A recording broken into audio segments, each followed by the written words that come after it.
ابن عیشا صاحب کی ایک کتاب ہے خمار گندم، اور اس میں ایک بہت پرلطف مضمون ہے فیض اور میں، جو انہوں نے رسالہ افکار جو کراچی سے نکلتا تھا اس کے فیض نمبر کے لیے لکھا تھا۔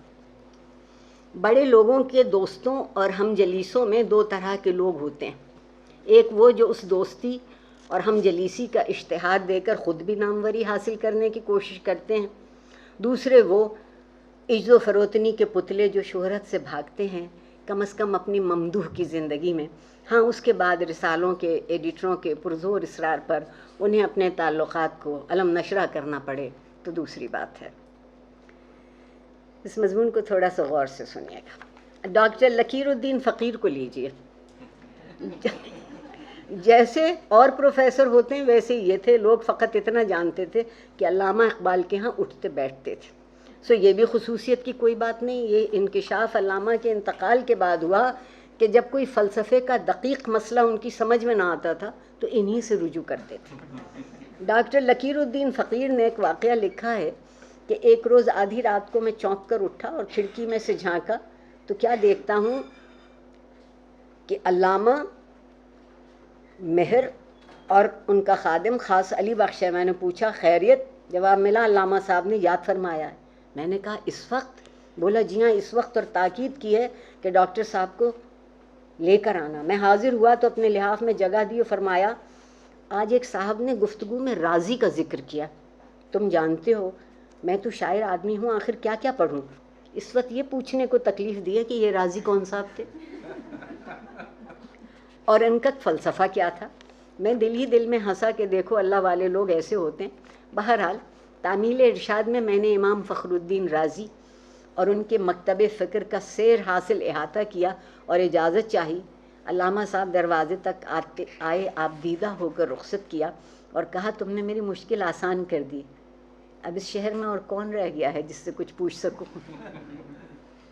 اگلی اتوار کو زمیندار کا پرچہ کھولا تو صفحہ اول پر علامہ موصوف کی نظم تھی جس میں وہ مصرع ہے غریب اگرچہ ہیں راضی کے نکتہ ہائے دقیق۔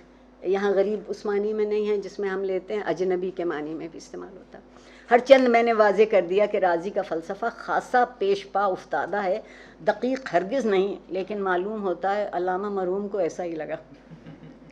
مدرسہ علمیہ شرطیہ موچی دروازے کے پرنسپل مرزا اللہ دتہ خیال نے، جو 6 ماہ میں میٹرک اور 2 سال میں BA پاس کرانے کی گارنٹی لیتے ہیں، ماہ نامہ تصویر بتاں میں پہلی بار اس بات کا اعتراف کیا کہ علامہ مرحوم کو مثنوی مولانا روم کے بعض مقامات میں الجھن ہوتی تو مجھے یاد فرماتے۔ ایک بار میں نے عرض کیا کہ آپ منشی فاضل کیوں نہیں کر لیتے، تمام علوم آپ کے لیے پانی ہو جائیں گے۔ بولے اس عمر میں اتنی محنت شاقہ نہیں کر سکتا۔ بعد میں میں نے سوچا کہ واقعی شعراء تلاميذ الرحمن ہوتے ہیں، غیب کے شاگرد، اللہ کے شاگرد، ان کو علم اور ریسرچ کے جھمیلوں میں نہیں پڑنا چاہیے، یہ تو ہم جیسے سرپھروں کا کام ہے۔ علامہ کے ایک جگری دوست رنجور فیروز پوری کو بھی لوگ گوشہ گمنامی سے نکال لائے۔ ایک بصیرت افروز مضمون میں آپ نے لکھا خاکسار نے اپنے لیے شاعری کو کبھی ذریعہ عزت نہیں جانا، بزرگ ہمیشہ سے نیچہ بندی کرتے آئے تھے۔ یہاں بہت سے لوگ ہوں گے نوجوانوں میں جنہیں نیچہ بندی نہیں معلوم ہوگی۔ حقہ جب پیا جاتا تو اس کی جو نئے اس کو بہت خوبصورت اس کی نئے بندی ہوتی تھی۔ اس میں خدا نے مجھے برکت دی، جو ٹوٹا پھوٹا کلام بس سبیل ارتجال کہلاتا تھا۔ کیا بات، بس سبیل ارتجال یعنی ایسے وقت بہلانے کے لیے علامہ صاحب کی نظر کر دیتا تھا۔ اب بھی دیکھتا ہوں کہ ارمغان حجاز وغیرہ کتابوں میں سینکڑوں ہی مصرے ہیں جو اس ہیچ مدان کجمش زبان نے علامہ کے گوش گزار کیے تھے، نگینوں کی طرح چمک رہے۔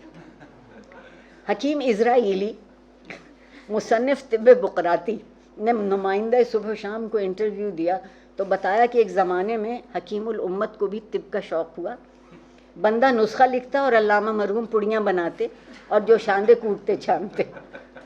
اس دوران اگر فکر سخن میں مستغرق ہو جاتے تو کبھی کبھی ہاون دستے میں اپنا انگوٹھا پھوڑ بیٹھتے۔ دوسرے روز عقیدت مند پوچھتے کہ کیا ہوا تو فقط مسکرا کر انگشت شہادت آسمان کی طرف بلند کر دیتے۔ عام لوگوں کا یہ خیال تھا کہ علامہ مرحوم آخری سالوں میں کبوتر بازی اور پہلوانی نہیں کرتے تھے۔ اور مینڈھے لڑانے کا شوق بھی ترک کر دیا تھا۔ صحیح صورتحال سے میاں معراج الدین گجرانوالی نے رسالہ غزل الغزلات کے اقبال نمبر میں پردہ اٹھایا۔ پھر علامہ مذکور کے احوال میں اکثر آیا کہ فلاں بات سنی اور آپ دیدہ ہو گئے، فلاں ذکر ہوا اور آنسوؤں کا تار بن گیا۔ اس کا بھید بھی علامہ مرحوم کے ایک قریبی دوست ڈاکٹر عین الدین ماہر امراض چشم نے کھولا۔ اسی زمرے میں ڈاکٹر محمد موسیٰ پرنسپل بانگے درہ ہومیوپیتھک کالج گڑھی شاہو کو رکھیے، جنہوں نے علامہ اقبال مرحوم کی زندگی کے ایک اور غیر معروف گوشے کو بے نقاب کیا۔ اپنی کتاب تسہیل الہومیوپیتھک کے دیباچے میں رقم تراز ہیں۔ لوگوں کا یہ گمان غلط ہے کہ ڈاکٹر اقبال فقط نام کے ڈاکٹر تھے۔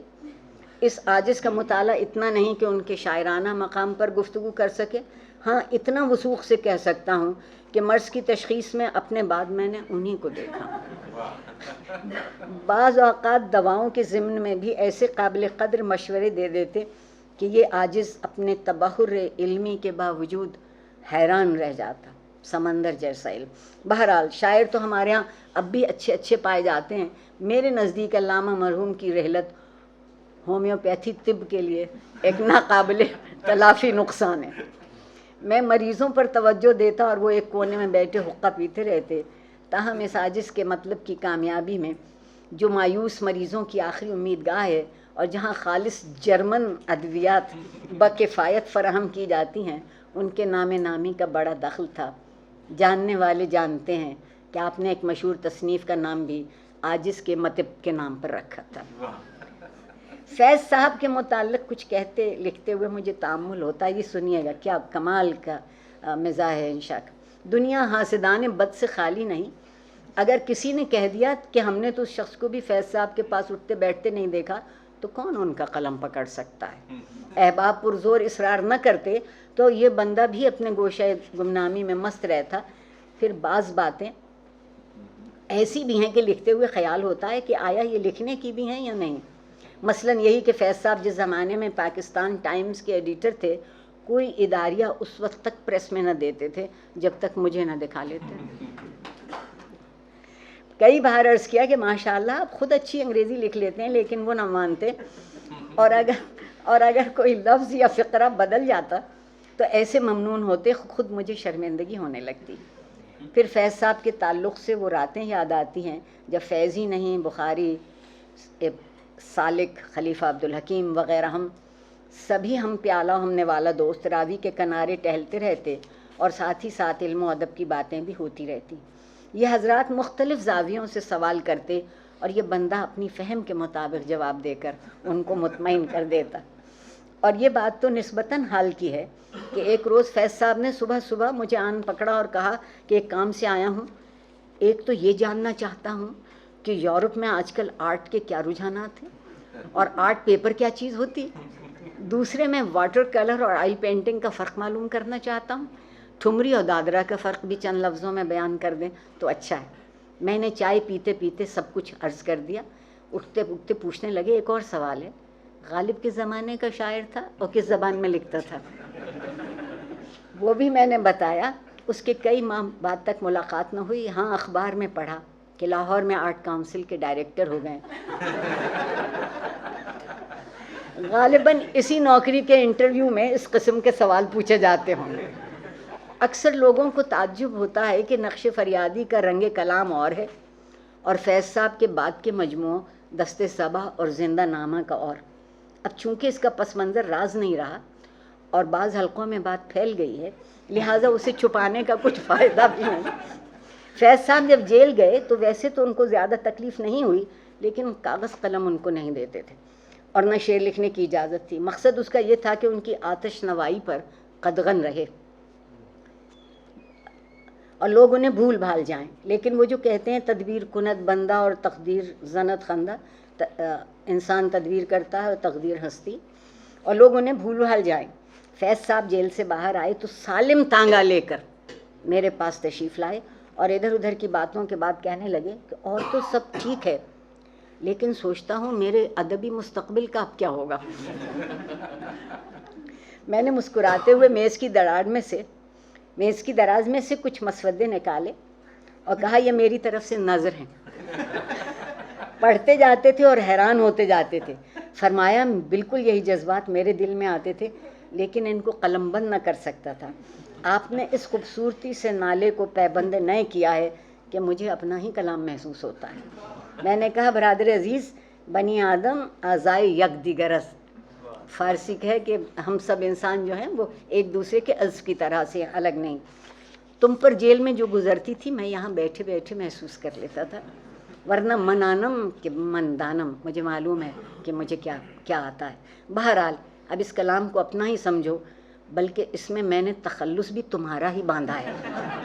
اور ہاں نام بھی تجویز کیے دیتا ہوں، آدھے کلام کو دستے صبا کے نام سے شائع کرو اور آدھے کو زندہ نامہ کا نام دے دو. اس پر بھی ان کو تأمل رہا. بولے برا سا لگتا ہے کہ ایک ایسا کلام جس پر ایک محب صادق نے اپنا خون جگر ٹپکایا ہو اپنے نام سے منسوب کر دو. میں نے کہا فیض میاں دنیا میں چراغ سے چراغ جلتا آیا ہے، شیکسپیئر بھی تو کسی سے لکھوایا کرتا تھا. اس سے اس کی عظمت میں کیا فرق آیا.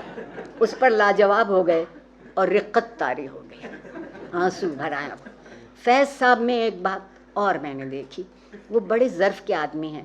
ایک طرف تو انہوں نے کسی پر کبھی یہ راز افشا نہ کیا کہ یہ مجموعے ان کا نتیجہ فکر نہیں ہے. دوسری طرف جب لینن انعام لے کر آئے تو تمغہ اور آدھے روبل میرے سامنے ڈھیر کر دیے کہ اس کے اصل حقدار آپ ہیں. اس طرح کے اور بہت سے واقعات ہیں، بیان کرنے لگوں تو کتاب ہو جائے.